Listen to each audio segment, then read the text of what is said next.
introduced to do something like this, maybe 500 people, 1,000 people, I literally would come in the room, and as gifted and as talented as I was, even though I belonged and I had everything I needed to do, I would walk in the room and feel like I don't belong in this room. I remember, same gift, the videos had already been out, my numbers were great, and I would come in rooms and go, or like that room, like I go to a high school, like boom, I go to a youth detention center, boom, I go to a prison, boom.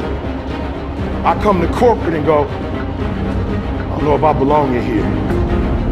Everybody in the room don't look like me.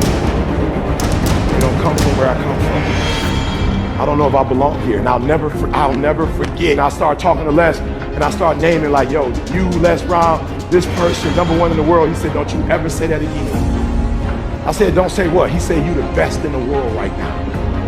I said, what? He said, you the best in the world right now. There's nobody as good as you in the world. You're the best right now. The only reason you're not the best right now is because you don't believe you're the best now. And when you walk out this room, I want you to go in here. I'm the best right now. He said, before you even become #1, start to proclaim it and say it long before it happened. Say, I'm the #1 motivational speaker in the world.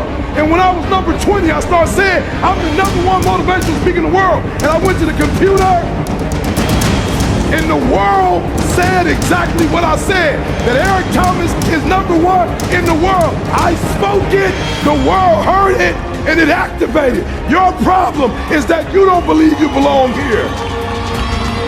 Your problem is that you don't think you should be sitting down here. When I believed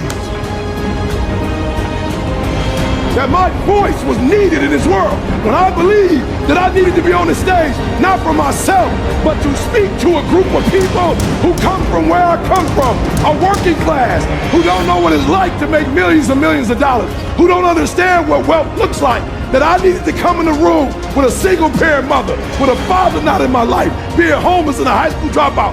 Only somebody who comes from where you come from can tell you you belong. And I had to get my butt on stage, because there's some folks that Les Brown can't reach. There's some folks that Tony Robbins can't reach. There's some folks that only I can reach. And so I need to be on the stage with them, doing what I was called to do. Now, those of you still up there because you don't think you belong in that $1 million home. Look, I'll never forget when I first told them I was moving to California, I was putting my wife deserves to be out of the winter in Michigan. She deserves that. I remember they said, E.T., you moving to Cali? I was like, yeah. They said, what was the first thing they said? You know how expensive California is? I said, it can't be too expensive. There's millions of people that live there. Like for real, when I moved there, it won't be like 5 of us in California. There are 5 human beings. Like, there's a lot of people live in California. It can't be that expensive. Are you selling your home in Michigan? I said, no, why would I do that? How can you afford 2 homes? How can I not? My wife has MS. How can I not? She wants to be with her family in the summer, and she wants to be in the warmth in the winter. How can I not be bi-coastal? I won't be the first one. As a matter of fact, there's some people who own 3 and 4 homes. So we got one there, and now I'm looking at the French Riviera as my next spot.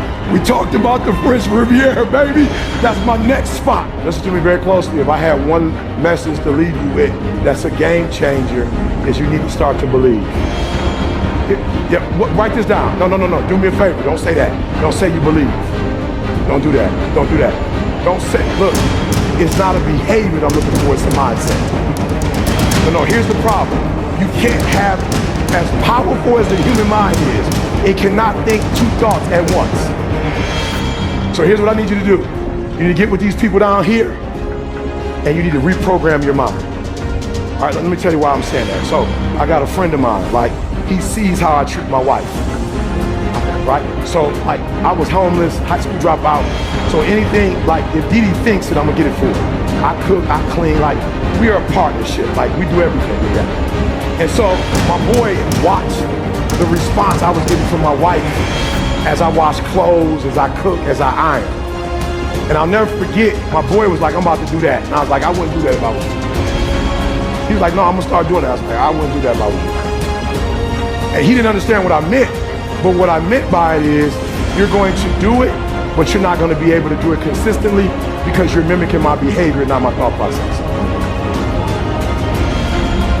See, you're gonna stop ironing clothes because somewhere in your mind you think your wife is subservient. See, somewhere in your mind you think your wife was born to take care of your needs. I'm not saying there's nothing wrong with that. I'm just telling you can't do what I do with that mindset. Like you can't believe, because so now you're gonna start ironing clothes and the people in your culture are gonna say, what are you ironing clothes for? That's a woman's job.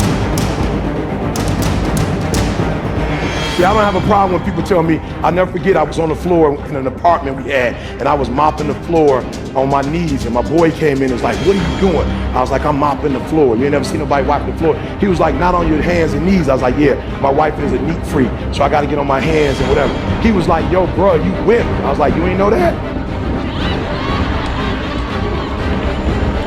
What, you trying to embarrass me? You just found out I was whipped, bro? He was like, yeah, you whipped. I was like, I see that as a compliment. Whipped. Bruh, when I was homeless and living in abandoned buildings, my girl would sneak me into her crib. When I didn't have a job, she would give me her allowance at 15.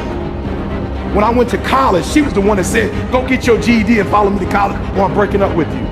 When I started my speaking career, she was the one that got her job first as a nurse, and we had health insurance, and the first house we bought, my credit was so messed up, she couldn't even take my last name. She bought the first house with her credit. What do you mean about, yeah, I'm whipped and loving it? I'm about to buy me a shirt that said whipped. So you ain't even gotta ask me. Are you hearing what I'm saying? I worship the ground she walks on because she's been there for me since day one. So you can't mimic what I'm doing if you don't think like I think. I look at my wife as a queen. You look at your wife as your servant.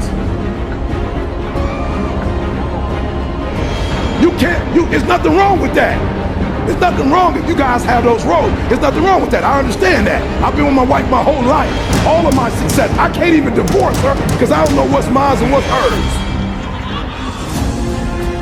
Like I never accomplished anything on my own. You're not hearing what I'm saying. So there are those of you who want to mimic their behavior. It's not their behavior you need. It's their mindset that you need. It's the way they think is what you need. And when you begin to think, let me say this to you, and this is gonna be weird for my working class people. I actually worked harder when I worked. I know I got a GED. I'm so simple, if you like, it go right over your head. I'm gonna say it to you one more time. What I make in an hour now presentation, I actually worked harder when I was working. Some of y'all, you have been in the working class your whole life.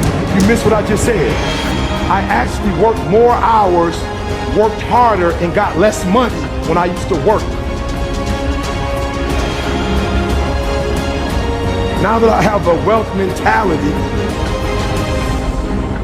I just had a promoter call me to do some stuff in another country and was like, a couple hundred. And I'm like, I'm good, bro. He was like, no, did you hear how much I said? My man couldn't believe I was telling him no. He was like, how can you say no to 200,000? I said, because I'm an ATM machine, I'm wealth. I don't work for money, I think up money. Okay, I'm gonna say it one more time. I don't work for money, I think of ideas and make money.